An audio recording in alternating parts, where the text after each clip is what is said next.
You ever feel like you're just wading through this dense financial fog? Oh, absolutely. It's like 1 minute the advice is go all in, be aggressive. Right. And the very next day, it's, whoa, pull back. The sky is falling. Protect everything. Exactly. And then there's all the, complex products, the jargon, those fees you barely understand. Totally. And the goal, financial freedom, it starts to feel less like a real place and more like, I don't know, a mirage out in the distance. Yeah. You just want some clarity, right? A clear path, maybe even just a simple roadmap to feeling secure, to having peace of mind without needing like a PhD in finance. Does that sound familiar? That feeling of being overwhelmed. Yeah. It's incredibly common. And honestly, in some ways, it almost feels like it's by design. How so? Well, the financial world can be deliberately complicated, full of confusing terms, packed with conflicting advice. And often that advice comes from people who are just preaching strategies they haven't actually used themselves to build real wealth. Absolutely. And that's precisely why we're doing this deep dive today. We've been really immersing ourselves in some pretty powerful source material. Right. Excerpts from this comprehensive guide to, well, mastering money. And it's not just theory, right? It actually compiles proven strategies. Strategies from some of the, the top financial minds out there. Yeah. Like people who've actually done it. And it pairs those strategies with these really empowering principles for like personal breakthroughs. Yeah. Changing how you think about it all. So our mission here, for you listening, is to try and cut through all that confusion. Yeah. To distill the most crucial nuggets of knowledge from these pages. Clarify the ideas that might seem complex at first glance. And shine a light on some surprising truths too, right? Things about the industry that aren't always obvious. Definitely. And ultimately help you see a potential blueprint, a kind of step-by-step path for your own financial future. And the author of this guide, their background really speaks to this core message, I think. It does. Started with basically nothing. Yeah, driven by, as they describe it, the pain of poverty. And this real, like, burning desire to find solutions that actually work, that produce tangible, measurable results in people's lives. They often talk about how books were this lifeline, just reading constantly, seeking out anyone who'd achieved mastery, not just in finance, but in, any area. Health, relationships, anything. Yeah. Looking for the strategies. Exactly. And that relentless pursuit fueled this obsession almost with finding and sharing tools that can immediately change the quality of someone's life. And that context matters.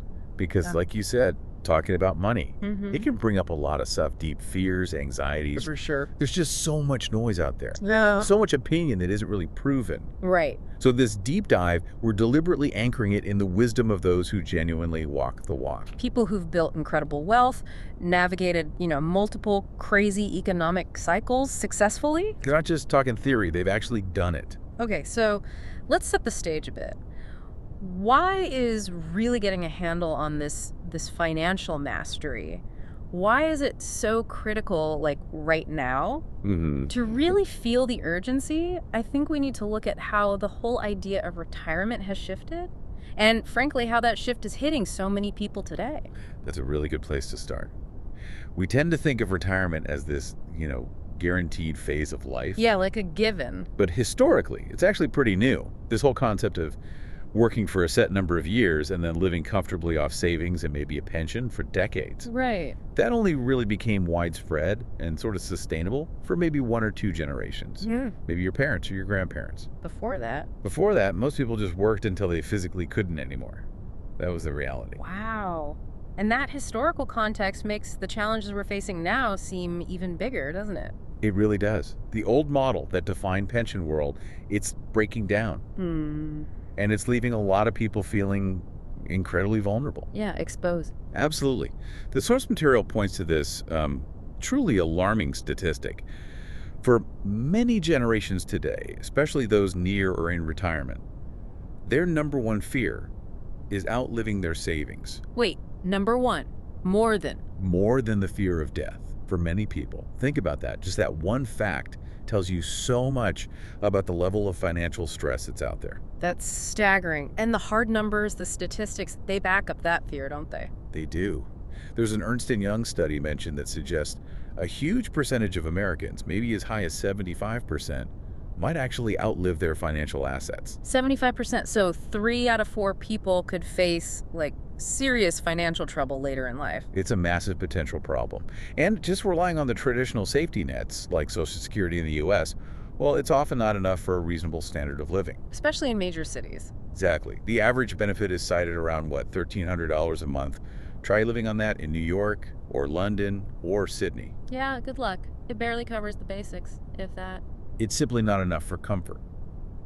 And then, making things even more complicated, the retirement systems themselves have fundamentally changed. Right, the shift away from pensions. Exactly. We've gone from those defined benefit pensions where your employer basically guaranteed you a certain income for life to these defined contribution plans, like 401k IRAs.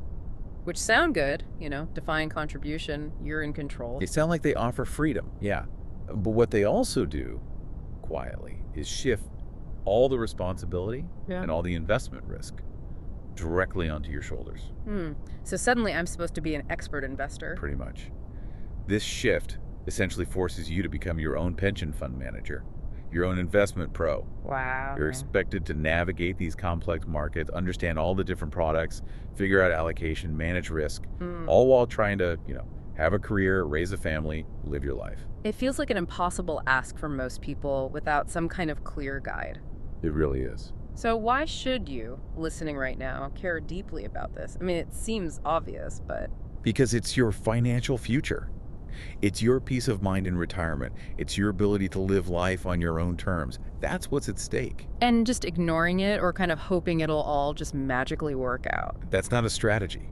That's basically leaving your future to chance in a system that, let's be honest, isn't really designed to be intuitive or easy for the average person. But, and this is the hopeful part, the source material argues there is a way forward. Right. Yes, that's the powerful message. It's presented not just as, like, a collection of interesting ideas, but as a practical, actionable blueprint. Distilled into 7 simple steps. Exactly. And this blueprint, it's designed specifically to cut through all that complexity we talked about, to arm you with knowledge. And give you a clear path to, close that gap between where you are now financially and where you actually want to be, whether that's security, independence, or real freedom. It's about shifting from feeling like maybe a victim of the system to becoming the architect of your own financial destiny.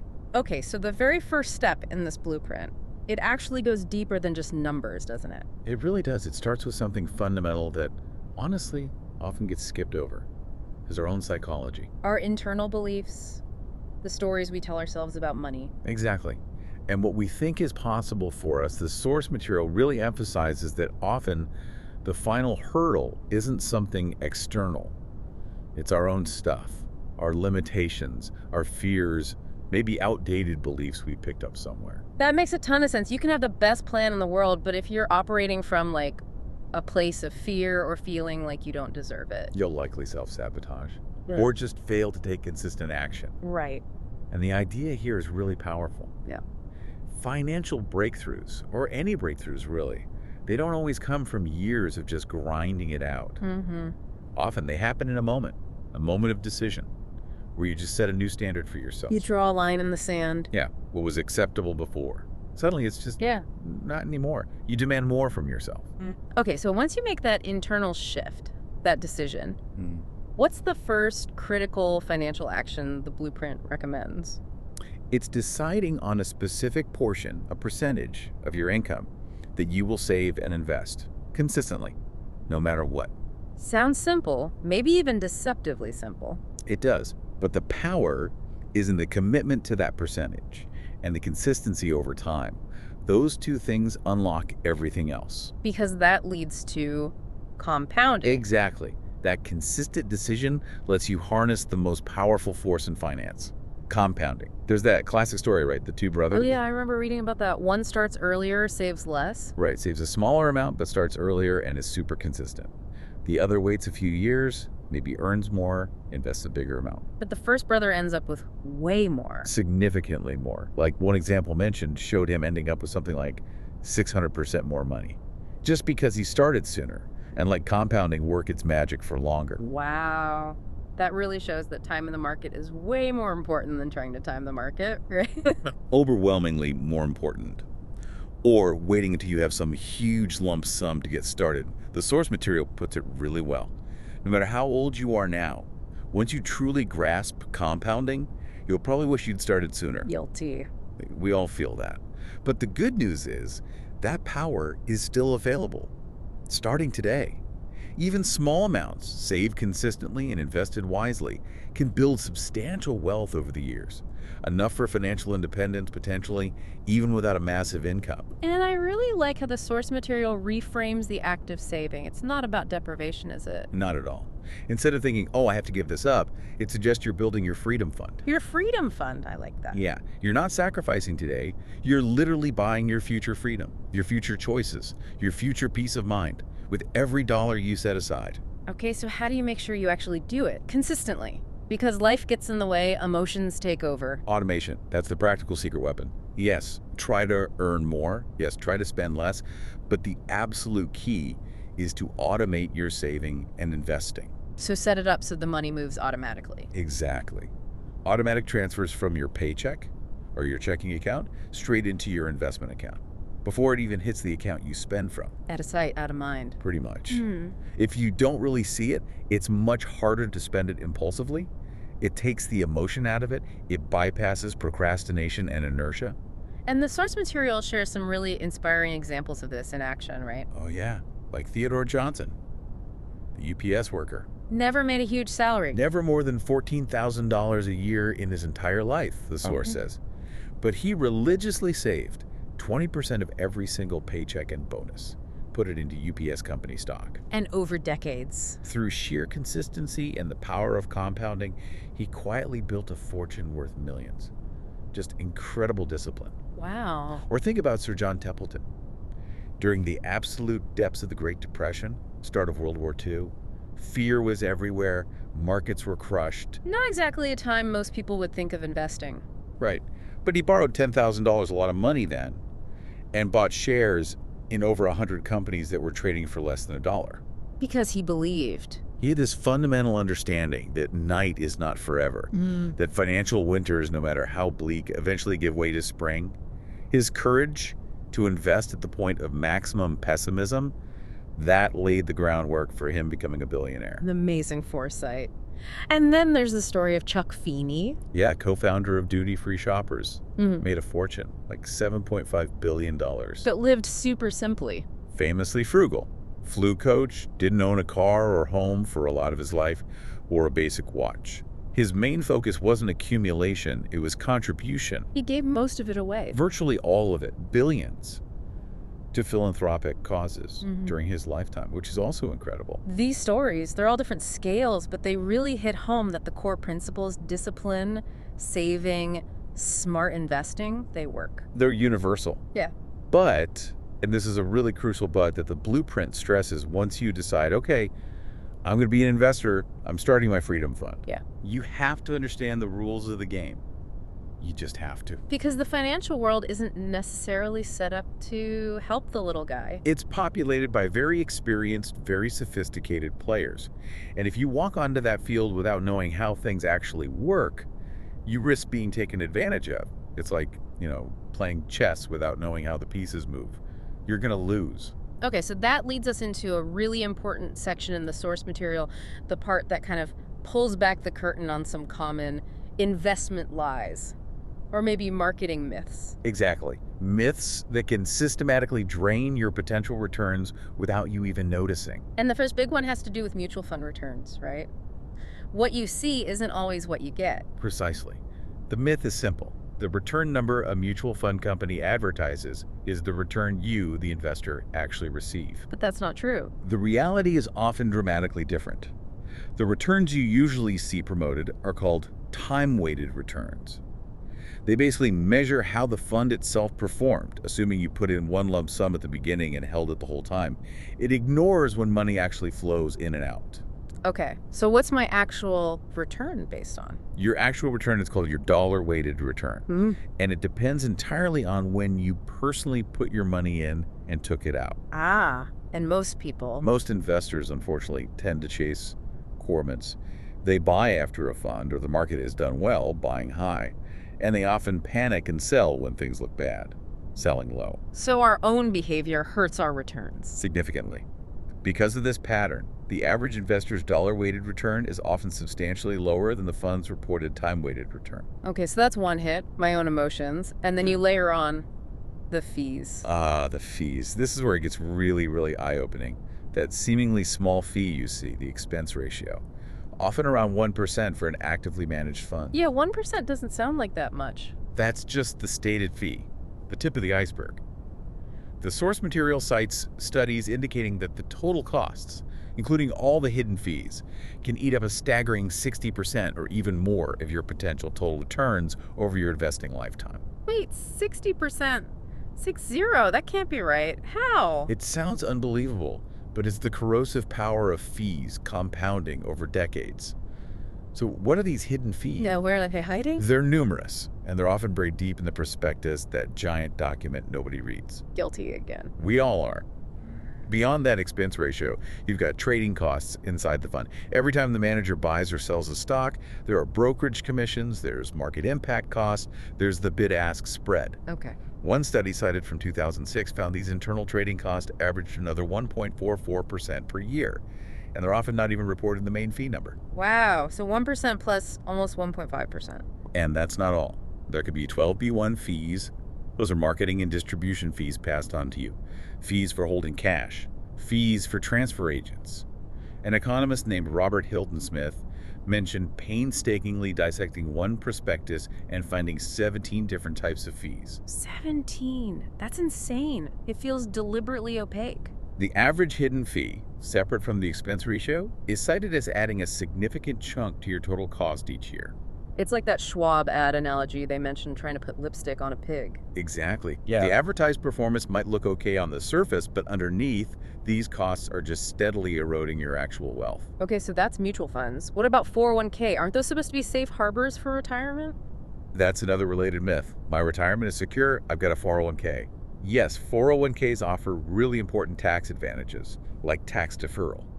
But the specific investment options within your particular 401k plan, and crucially, the fees associated with the plan itself, can make a massive difference to your outcome. Wait, there are fees on top of the fund fees inside the 401k. Absolutely. There are plan administration fees, record-keeping fees, custodial fees.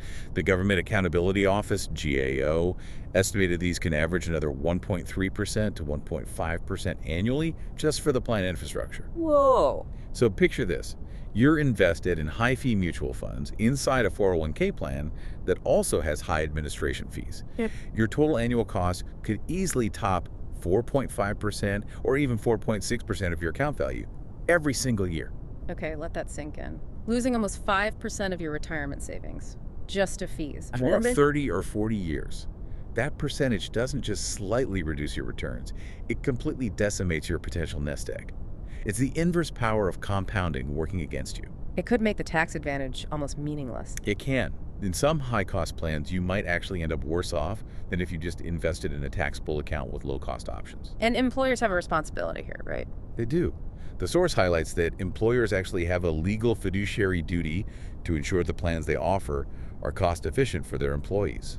And there are tools mentioned like the Personal Fund Calculator or America's Best 401k Fee Checker that can help both employees and employers figure out what these hidden costs actually are. So the obvious question is, why do people put up with this?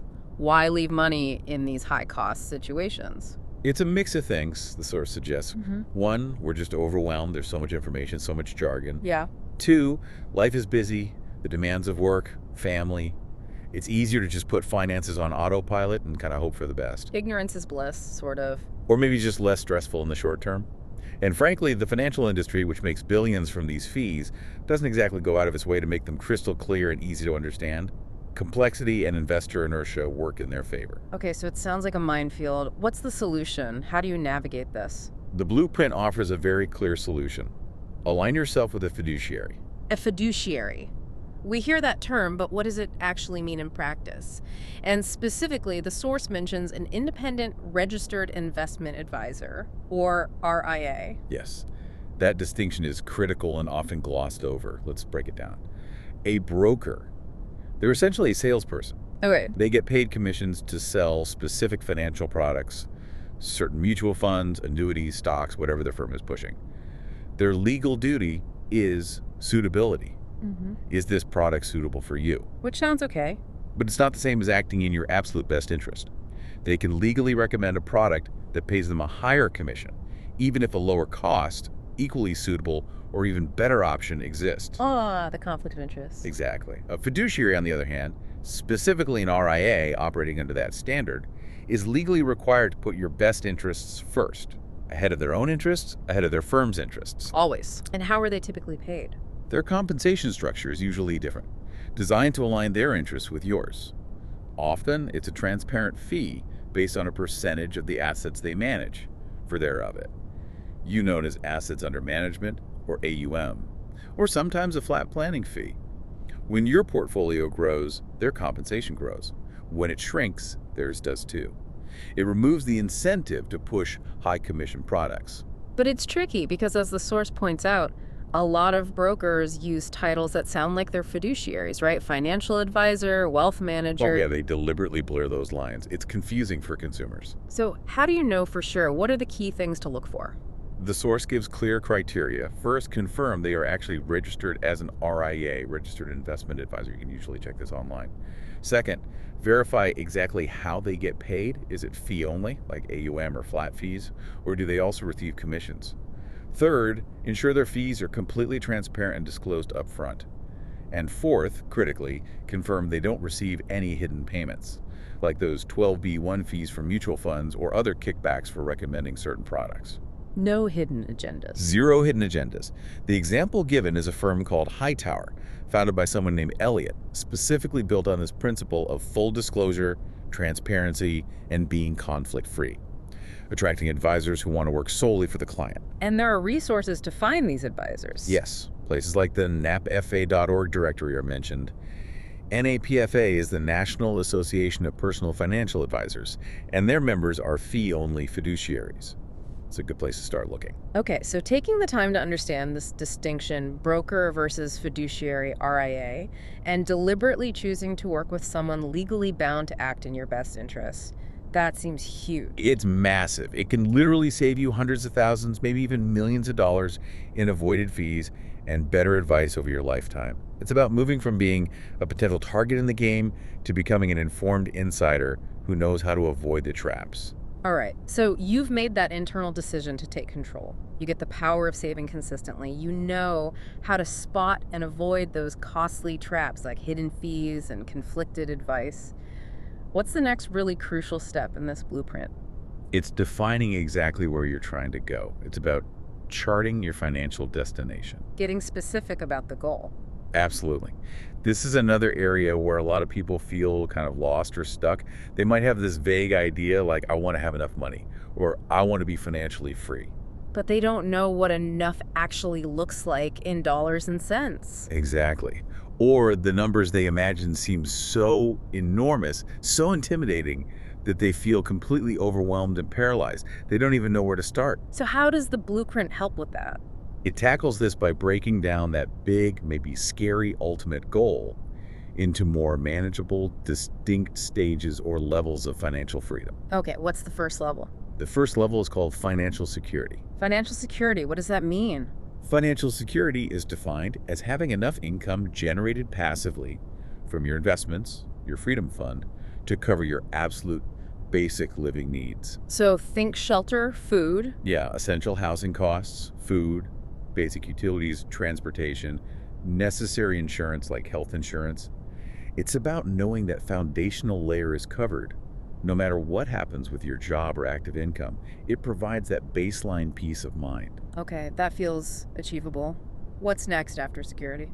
Next up is financial independence. Independence, how's that different? Financial independence means your investment assets are generating enough passive income to cover your current lifestyle. Not just the bare necessities, but your typical standard of living, including discretionary spending, hobbies, the little luxuries you enjoy now. So at this point, you technically wouldn't need to work to maintain your current life. Exactly. You're no longer dependent on earning income from a job to keep living the way you are right now. Work becomes a choice, not a necessity. Got it.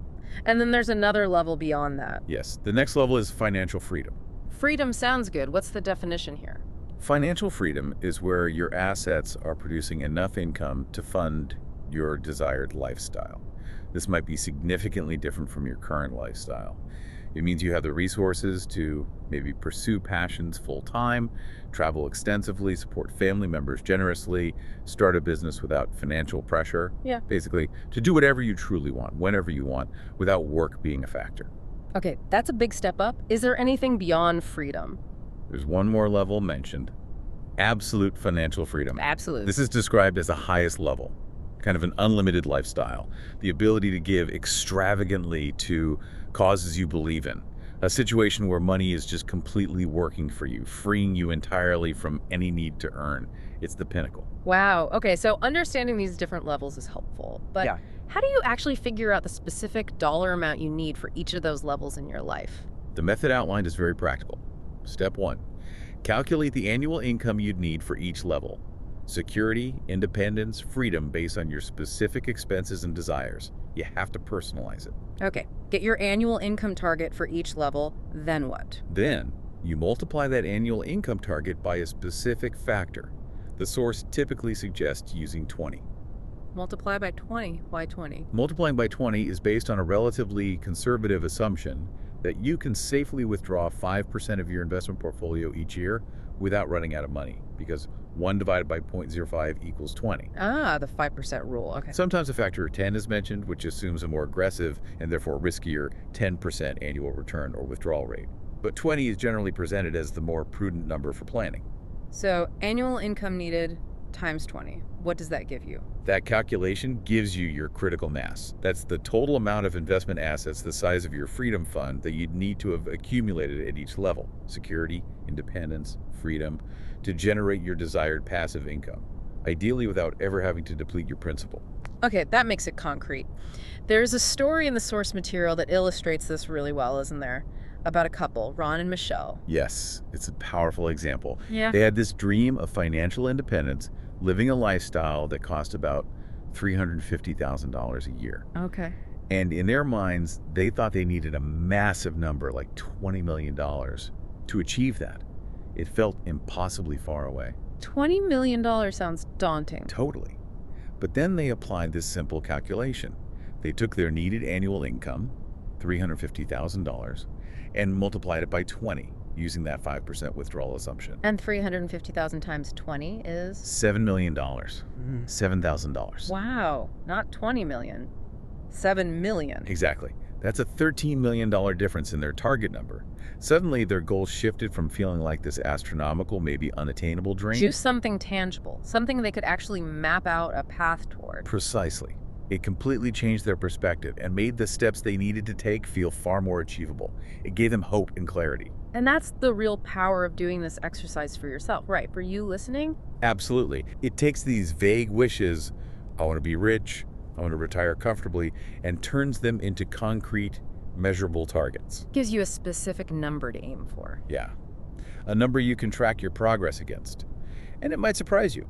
You might find you're closer than you thought to financial security, maybe even independence. Or it might show you exactly how much more you need to save and invest each year, which lets you adjust your plan, maybe save more aggressively, look for ways to earn more, or adjust your expectations. Right. The source mentions there are tools, even an app, that can help you personalize these calculations for your own situation and track how you're doing over time. And the blueprint also hints that once you have these clear targets, there are ways to speed up the process. Yes. It mentions 5 specific strategies detailed later in the book to accelerate your progress towards these goals. We don't have the specifics here, but the key idea is, once you know exactly where you're going, you can start actively looking for ways to get there faster. So, connecting this back to your own journey, this whole process of defining your financial destination, getting crystal clear on your numbers, it's incredibly powerful mentally too, isn't it? It's hugely powerful. It activates what psychologists call your reticular activating system, or RAS. The RAS, what's that? It's basically the filter in your brain. It directs your attention to things that you've deemed important. When you set clear, specific financial goals, your brain literally starts noticing opportunities, solutions, resources, possibilities related to those goals that you were completely blind to before. Because you weren't focused on them. Exactly. It harnesses that principle. Energy flows where focus goes. It turns the potentially daunting task of financial planning into something that feels more like a solvable problem, because you know exactly what victory looks like. Precisely. You have a destination on the map. Okay, so you set your course, you know your destination numbers. You started building that freedom fund by saving consistently and learning how to avoid those high-cost traps. Now, how do you actually invest that money effectively to get you where you want to go? Right. Where do you put the money? This brings us to what the source material identifies as arguably the single most important investment tool you have. It's called asset allocation. Asset allocation. Okay, that sounds a bit technical, but the source makes a really bold claim about how important it is. It really does. It cites academic studies suggesting that your asset allocation decisions, how you divide your money among different broad investment categories, explains over 100% of the variations in portfolio returns among investors. Wait, over 100%? How is that mathematically possible? It sounds weird, right? But the reason is that the other things investors try to do to boost returns, like market timing, guessing the perfect time to buy or sell, or security selection, trying to pick the winning individual stocks or bonds, often end up hurting their overall performance. Because of added costs, or making bad emotional decisions. Both. Those activities add trading costs, taxes, and crucially, they open the door to behavioral mistakes, buying high in excitement, selling low in panic. So when you factor in the negative impact of those common activities, the positive impact of simply choosing the right mix of assets accounts for more than the total difference in outcomes. Wow. So the most important decision isn't which specific stock to buy, but how much you put into stocks versus bonds versus real estate versus other things. Broadly speaking, yes. That strategic decision about how you divide your money among different asset classes like stocks, bonds, commodities, real estate is the primary driver of both your long-term returns and the amount of risk you experience along the way. And this is where the idea of diversification comes in. Exactly. Diversification isn't just about protecting yourself if one part of the market tanks. It's also about building a portfolio that has the potential to do reasonably well across different kinds of economic environments. Because different assets behave differently in different conditions. Right. Sometimes stocks are soaring while bonds are flat. Sometimes inflation hits, and commodities or inflation-protected bonds might do well, while other assets struggle.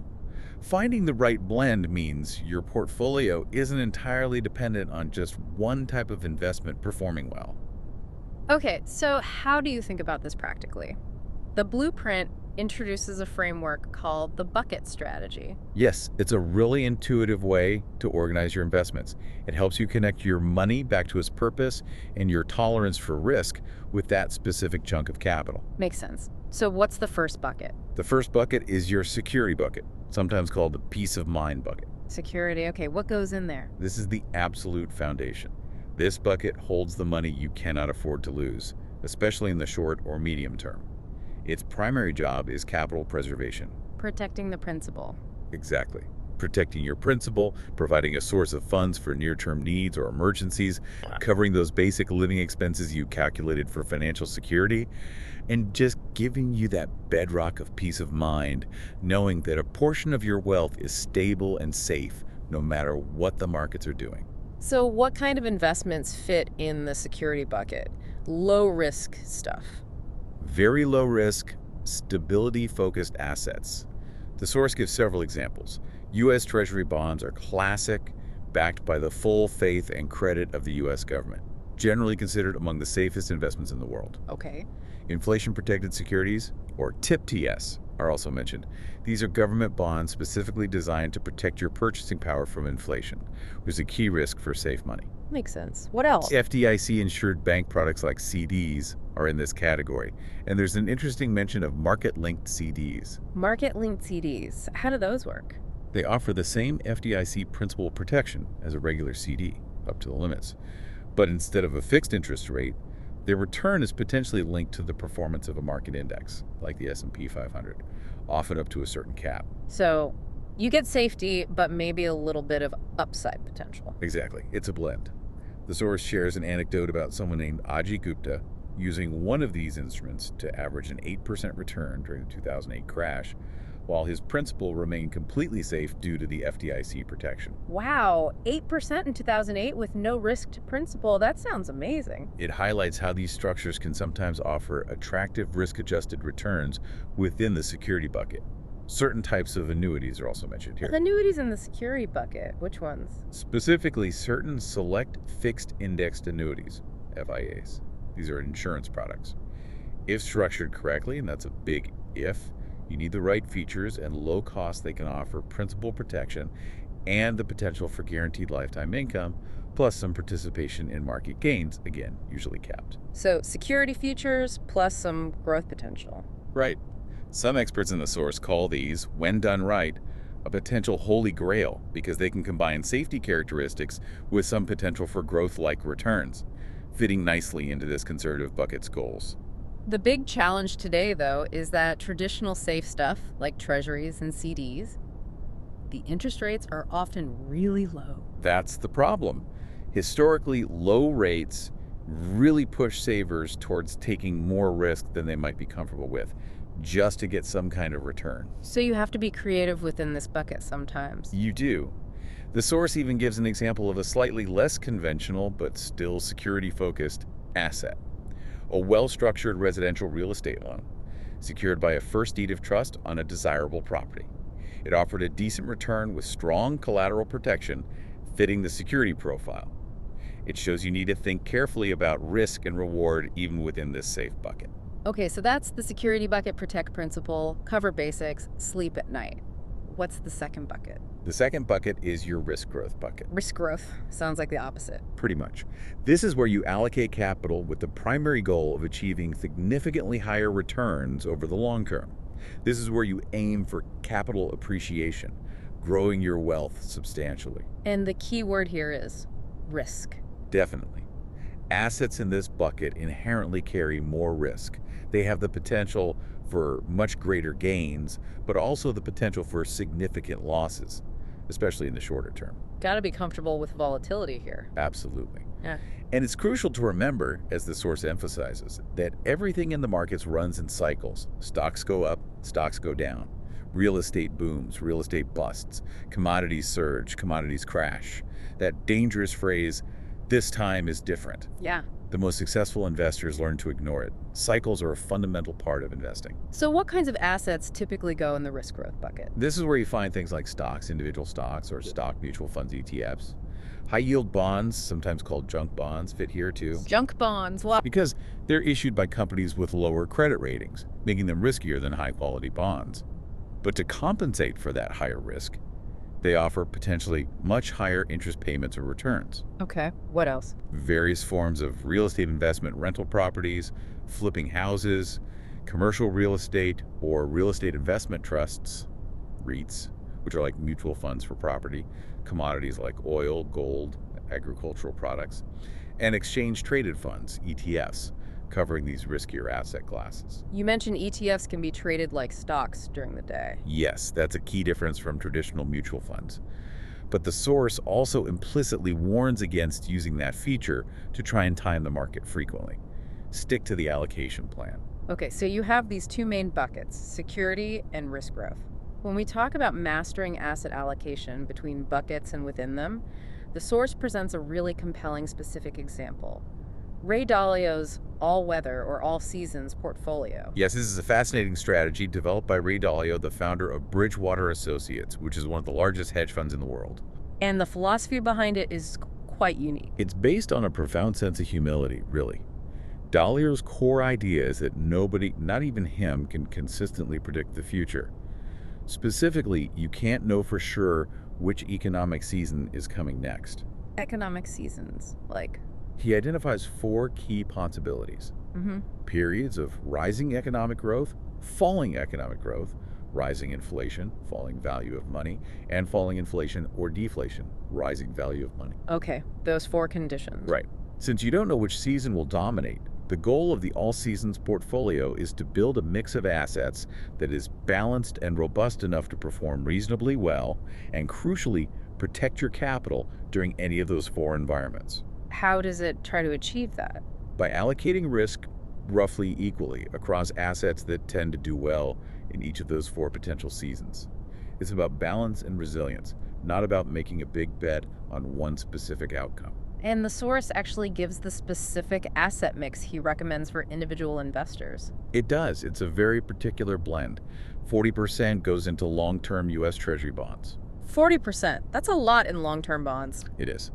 Then 15% in intermediate-term U.S. Treasury bonds. Yeah. So 55% total in treasuries of different durations. Okay. What else? Then 7.5% in gold, another 7.5% in a diversified basket of commodities, and finally 30% in stocks, like a broad market index. Interesting mix. Heavy on bonds, significant allocation to gold and commodities, less in stocks than many traditional portfolios. Exactly. It's designed for balance and resilience across those 4 economic seasons. And how did the strategy actually perform according to the historical data presented in the source? Looking purely at the data cited, which covered the 30 years from 1984 to 2013, a period that included some major booms like the dot-com bubble and major busts like 2008. Yeah, good test period. The all-seasons portfolio reportedly generated an average annualized return of 9.72% after fees. Nearly 10% a year average. That's pretty solid. Very solid.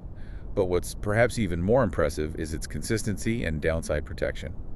It reportedly made money in over 86% of those 30 years. Only 4 down years in 3 decades. That's what the source states.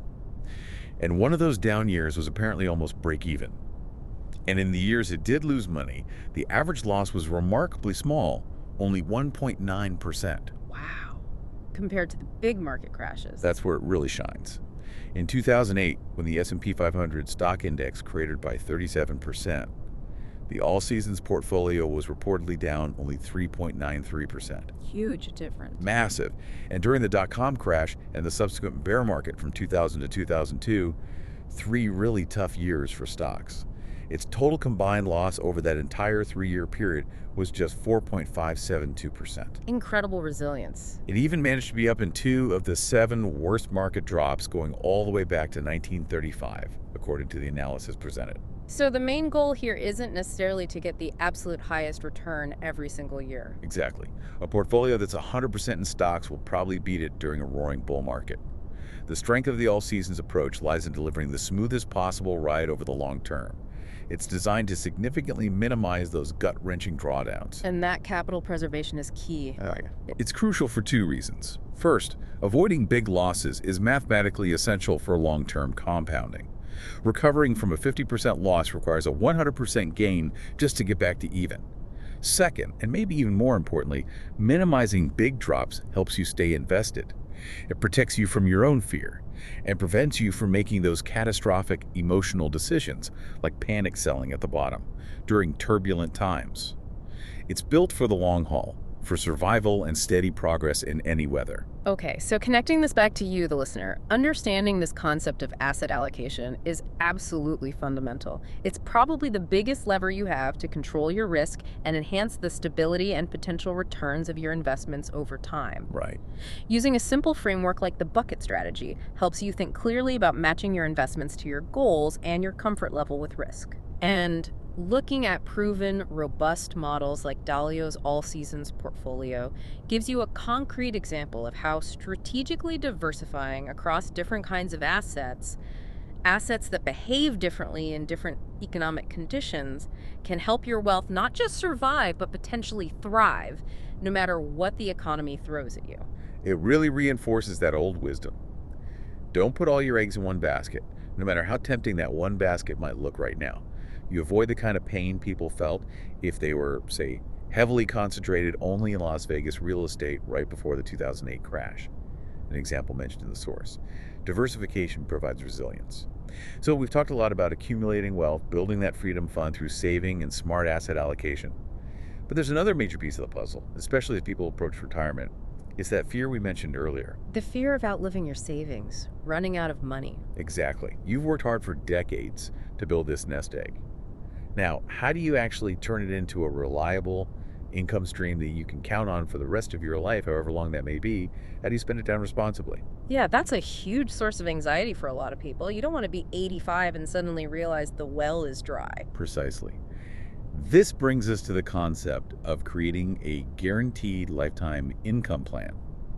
Essentially, figuring out how to give yourself a paycheck for life, something that provides a floor of financial security you can't outlive. A paycheck for life? That sounds reassuring. How do you do that? Annuities are introduced in the source material as one potential tool specifically designed for this purpose. Annuities. Okay, now just mentioning that word can sometimes be controversial, right? They get a bad rap sometimes. People say they're too complex, too expensive, only good for the salesperson. And that debate, that skepticism, is directly acknowledged in the source material.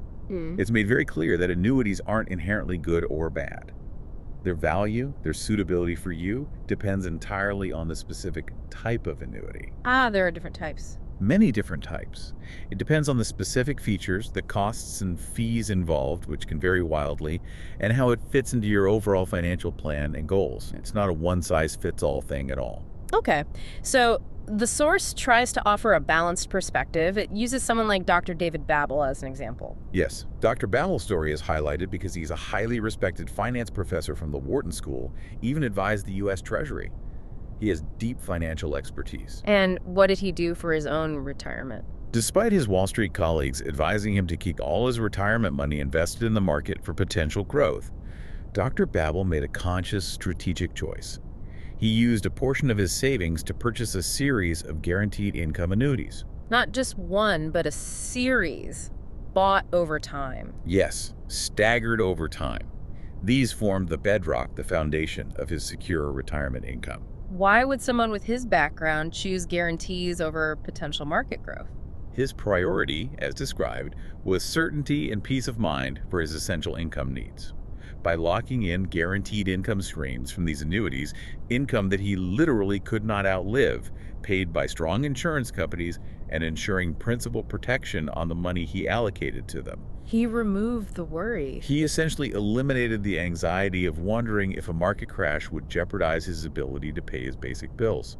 He knew, for instance, when the market tanked in 2000 or 2008, his guaranteed income from those annuities was safe. It kept coming, regardless of what his remaining market investments were doing.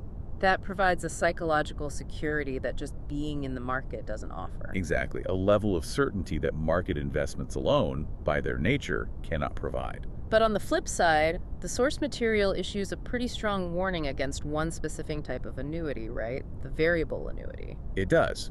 This is often where the bad reputation for annuities comes from. Variable annuities, or VAs, are frequently criticized, sometimes called commission darlings, because they can pay high commissions to the people who sell them. How do they work? And why the warning? VAs typically let you invest your money in a selection of underlying mutual funds, called sub-accounts, within the annuity structure. That sounds flexible. But they often layer on significant additional fees on top of the fees already charged by those underlying mutual funds. You might pay an insurance fee for mortality and expense risk, administrative fees, fees for optional riders like death benefits or income guarantees. So fees on top of fees. Exactly. These combined layers of fees can become incredibly expensive, potentially eating up a huge portion of your returns. They do offer tax deferral on growth. Which sounds good.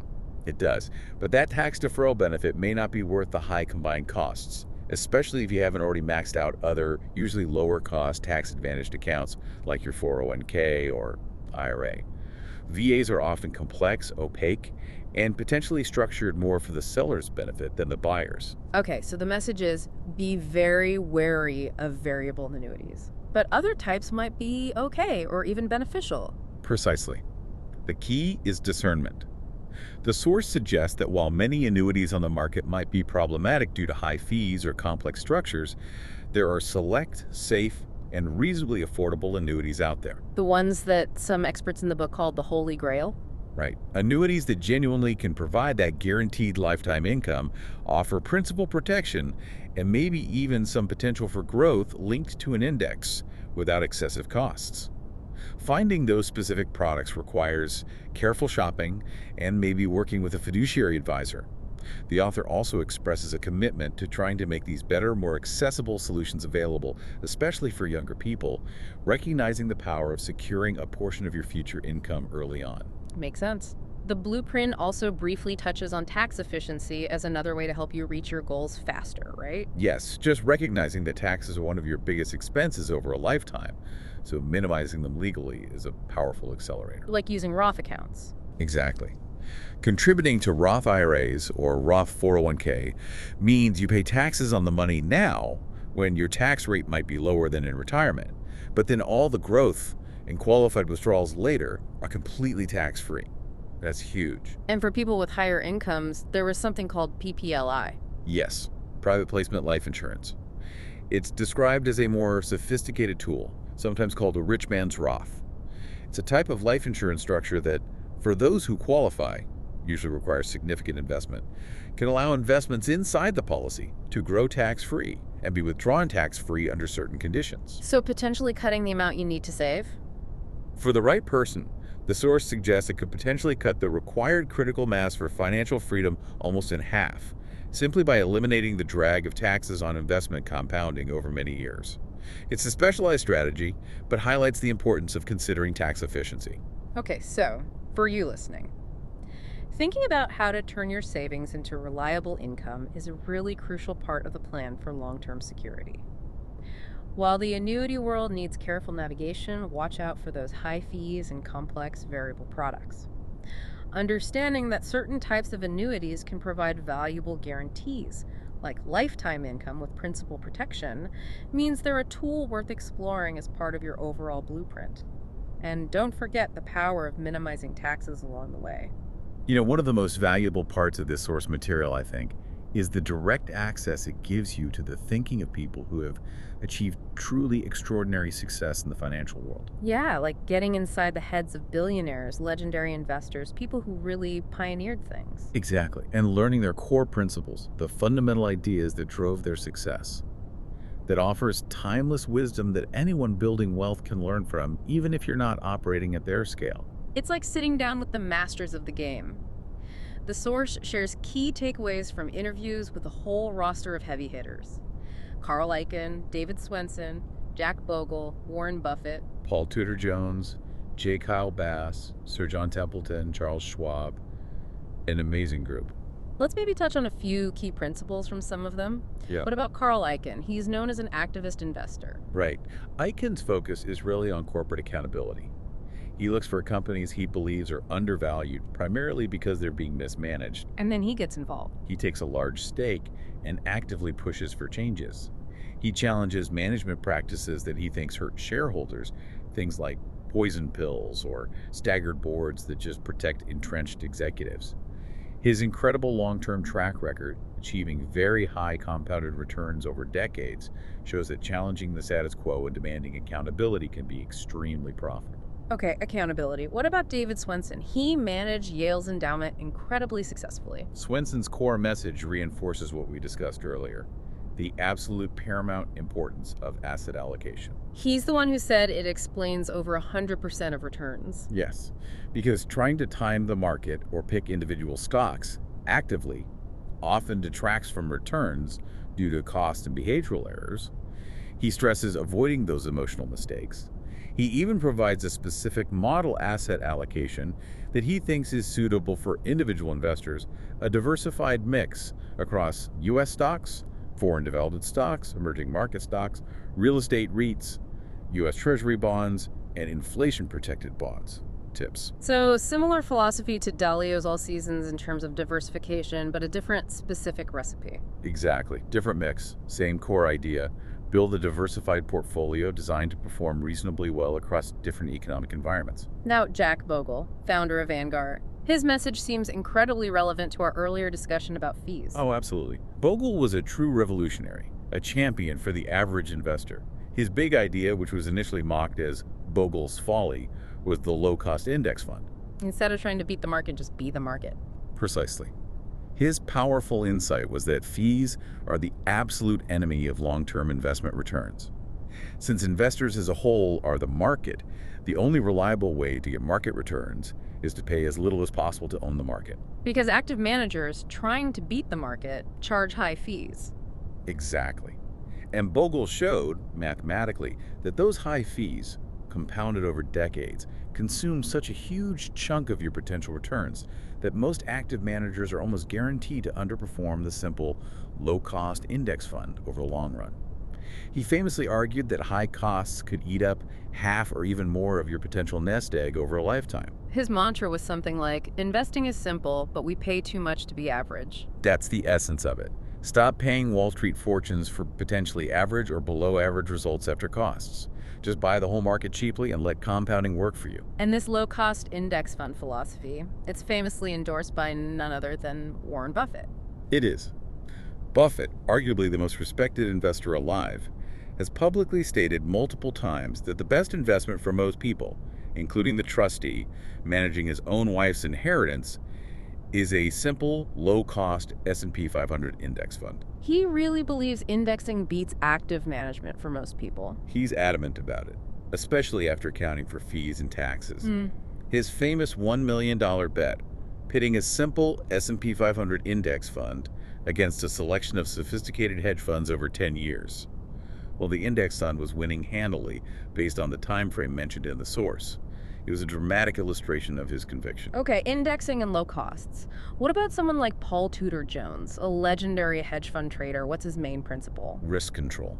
Above all else, Paul Tudor Jones achieved something truly astonishing: 28 consecutive years of positive returns, no losing years for almost 3 decades. How is that even possible? He attributes it not necessarily to being a genius predictor, but to being absolutely fanatical about managing risk.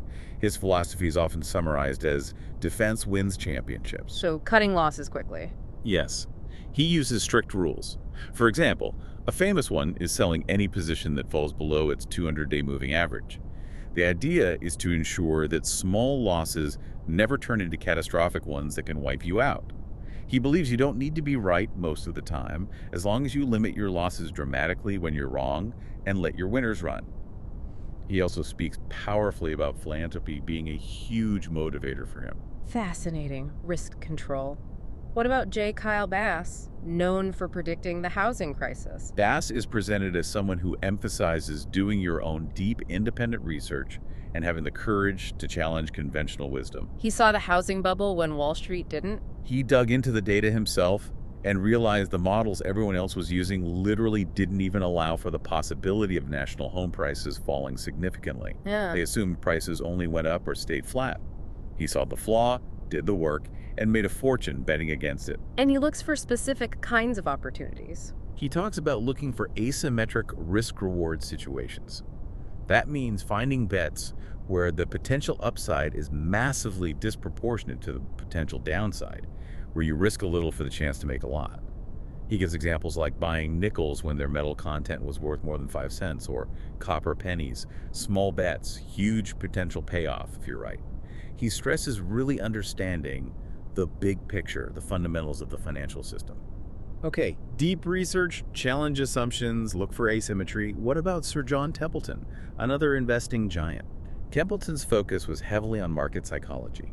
His famous principle was to buy at the point of maximum pessimism and sell at the point of maximum optimism. Investing against the crowd. Exactly. He understood that markets are driven by human emotions, fear and greed, and that these emotions swing cycles, creating opportunities.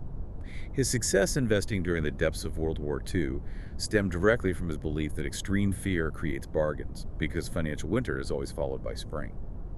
He also stressed the importance of maintaining an eager, open mind and a commitment to lifelong learning. Buy low, sell high, understood through psychology. And finally, Charles Schwab. He basically created the discount brokerage industry. Schwab's story highlights the power of focusing relentlessly on the customer and leveraging technology to lower costs and democratize access. He slashed commissions. After brokerage commissions were deregulated in 1975, he saw the opportunity. He cut fees dramatically, opening up investing to millions of ordinary people who couldn't afford the old Wall Street rates. He built his empire on the principle of delivering outstanding service. Hit the ball out of the park with service, as the source quotes him, every single day. And he also had thoughts on wealth and future generations. Yes, he strongly believes that the best thing wealthy families can do for their children isn't just leaving them money, but investing in their education, fostering curiosity, and instilling a strong work ethic and drive. He thinks inherited wealth without those things can often do more harm than good. Okay, so pulling it all together, for you listening, the value here is immense, even if you're not managing billions. Absolutely. You don't need to be Carl Icahn staging corporate takeovers. Right, but you can apply these core principles. Prioritize your asset allocation, like Swenson. Relentlessly manage your risk, like Tudor Jones. Understand and minimize costs, especially fees, like Bogle and Buffett preach. Be willing to do your own thinking and challenge assumptions, like Kyle Bass.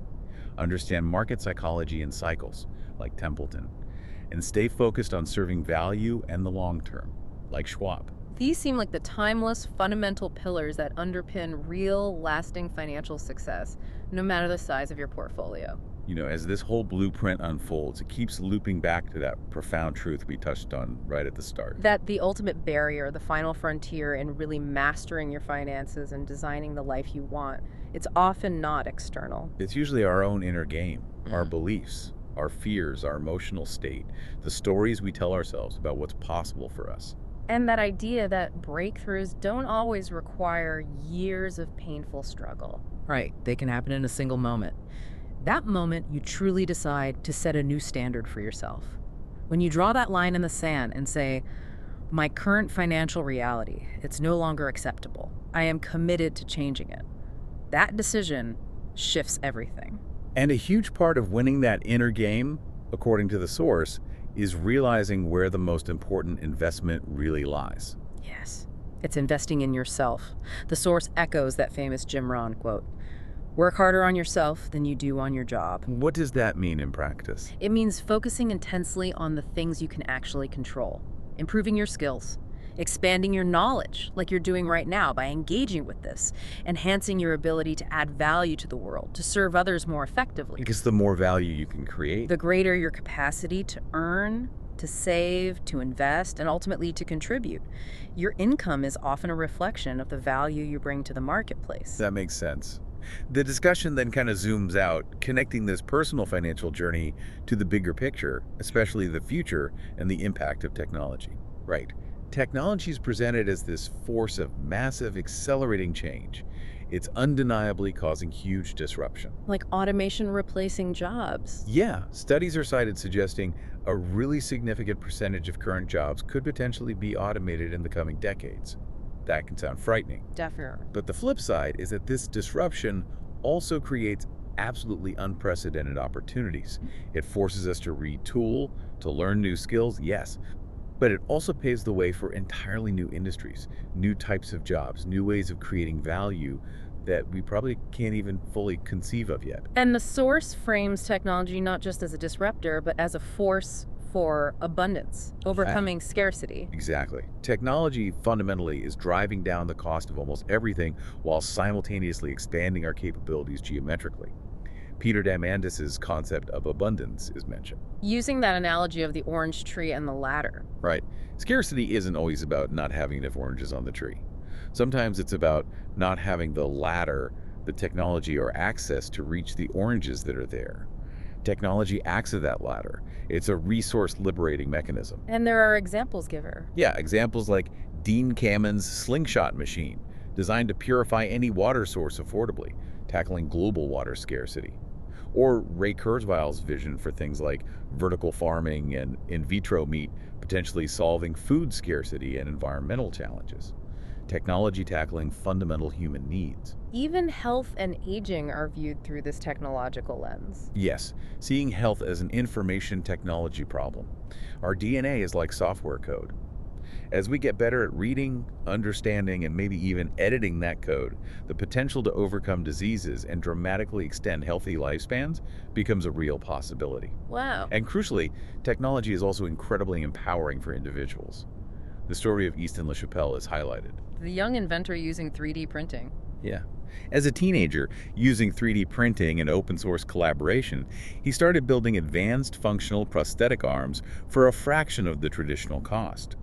It shows how anyone, anywhere, with internet access and ingenuity can become a creator, share their innovations globally, and directly solve real-world problems, often completely outside the old institutional structures. Okay, so all of this personal growth, technology, abundance, How does it tie back to financial mastery? It circles back to the deeper purpose of mastering your finances. Money, in this context, is viewed as a tool. It's a store of value, yes. It's often a reflection of the value you create for others. But the ultimate goal isn't just stacking up money for its own sake. Accumulation isn't the end game. Exactly. True fulfillment, the source argues, the deepest sense of meaning in life, comes from contribution. Contribution, is that described as like a fundamental human need? Yes, the sixth fundamental human need according to the framework presented.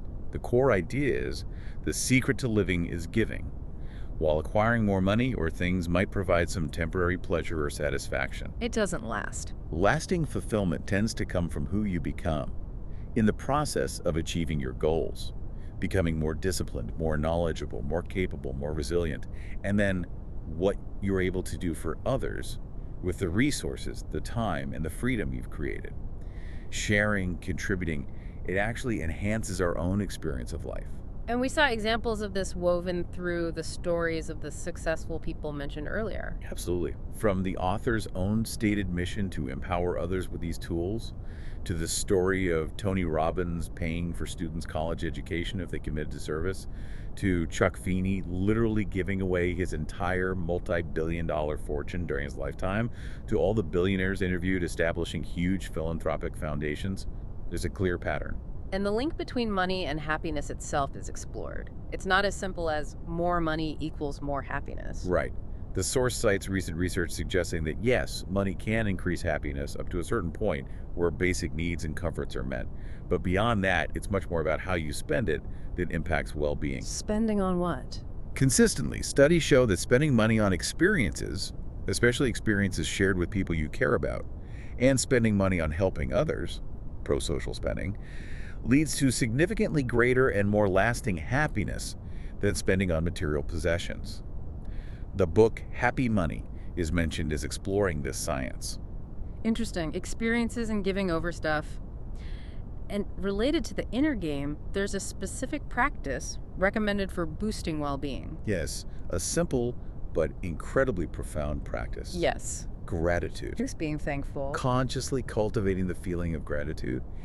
It's described as a uniquely powerful emotional state because it physiologically cannot coexist with anger or fear.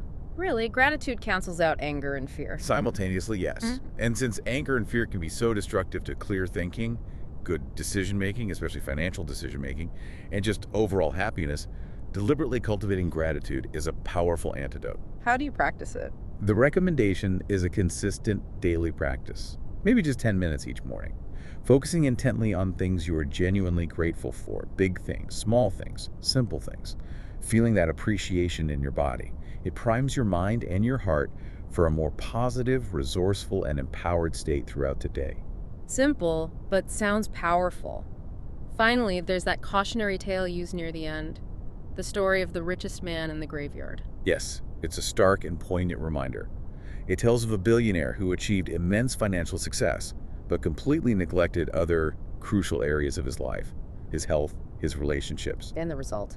In the end, despite his vast fortune, his poor health prevented him from enjoying even the simplest pleasures. He had all the money in the world, but couldn't savor a meal or connect meaningfully with loved ones. It underscores the vital point that true wealth, true fulfillment, isn't just about mastering money. It requires mastering multiple areas of life. Your health, your relationships, your emotions. Your contribution, your spiritual life, whatever matters most to you. Money is a critical tool, an enabler that helps you design the life you want. But money itself is not the design. It's not the whole picture. So for you listening, this whole journey towards financial mastery, it's fundamentally intertwined with the kind of life you actually want to create. It goes way beyond just the numbers in your bank account. Absolutely.